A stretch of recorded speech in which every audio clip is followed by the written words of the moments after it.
लोकसभा में विपक्ष मणिपुर पर चर्चा और पीएम मोदी के बोलने की मांग को लेकर अविश्वास प्रस्ताव लेकर आ गया।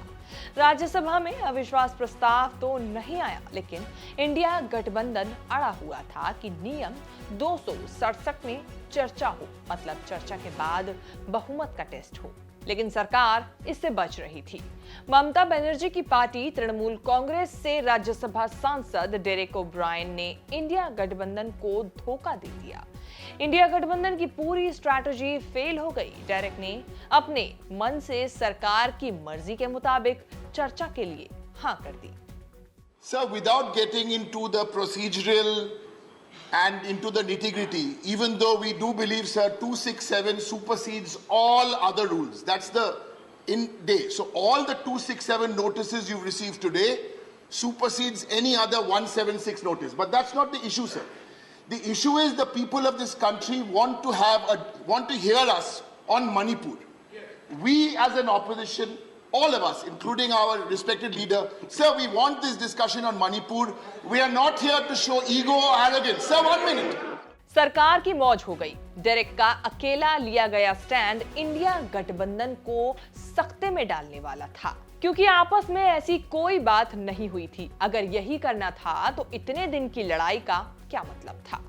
सरकार की ओर से पीयूष गोयल ने रास्ता आसान करने वाले डेरेक की तारीफ भी की और विपक्षी नेताओं को चाय पार्टी पर भी बुला लिया।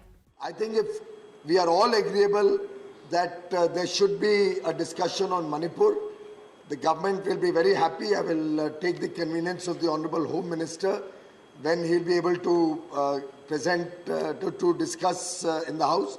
We only have as the business is listed, we'll have to see when that date can be slotted in. But I can assure you, sir, that this government from day one has been keen for a debate on Manipur. We stand with the people of Manipur. We believe that a good debate is in the interests of all sections of society and the country. I will request my senior colleagues from different parties to join me for a cup of tea and we'll have a discussion and we'll sit and work out. Rajya Sabha chairman Jagdeep Dhankhar ने भी राहत की सांस ली। इतने दिन में जो वो नहीं कर पाए, वो काम डेरेक ने मणिपुर के हित के नाम पर कर दिया। चेयरमैन ने विपक्ष को इतना डिस्काउंट दिया कि चर्चा जब होगी समय की पाबंदी नहीं रखेंगे। I had indicated from this chair that 2.5 hour short duration discussion time limit will not apply.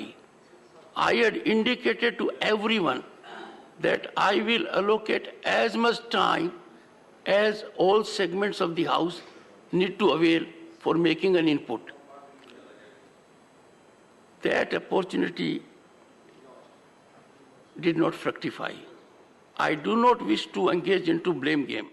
इतना सब हो गया तब विपक्ष के नेता मल्लिकार्जुन खड़गे पिक्चर में आए। चेयरमैन पर पक्षपात करने, पीएम को बचाने जैसे आरोप लगाए। दोहराया कि जिस नियम में चर्चा की बात की थी उसी पर कायम रहेंगे। इंडिया पार्टी के नेताओं ने ये प्रपोजल दिया है और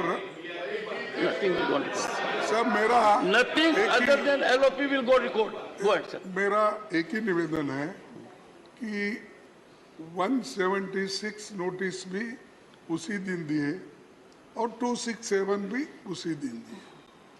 जब 267 नोटिस जो है ये सभी जितना भी बिजनेस है उसको अलग रख के 267 को प्रायोरिटी देना चाहिए। यही पहले भी प्रेसिडेंट था और आज भी वो प्रचलित है, लेकिन मुझे समझ में नहीं आ रहा ये प्रेस्टीज इशू क्यों बन गया। 267 में एक हमको कहने के लिए तो मौका मिलता है और आपने ये भी कहा कि उसको एडमिट करने के लिए कारण होना चाहिए। सरकार के हिसाब से मणिपुर पर चर्चा हुई तो राज्यसभा में पीएम मोदी का बोलना जरूरी नहीं होगा। गृह मंत्री अमित शाह विपक्ष के सवालों के जवाब देंगे। मणिपुर पर इस हफ्ते चर्चा नहीं होगी। अगले हफ्ते जब अविश्वास प्रस्ताव पर लोकसभा में बहस हो रही होगी तब शायद मणिपुर की बात राज्यसभा में हो। लेकिन अभी फाइनल नहीं है कि चर्चा सरकार की मदद करने वाले डेरेक के प्रपोजल पर होगी या विपक्ष की मांग के आधार पर।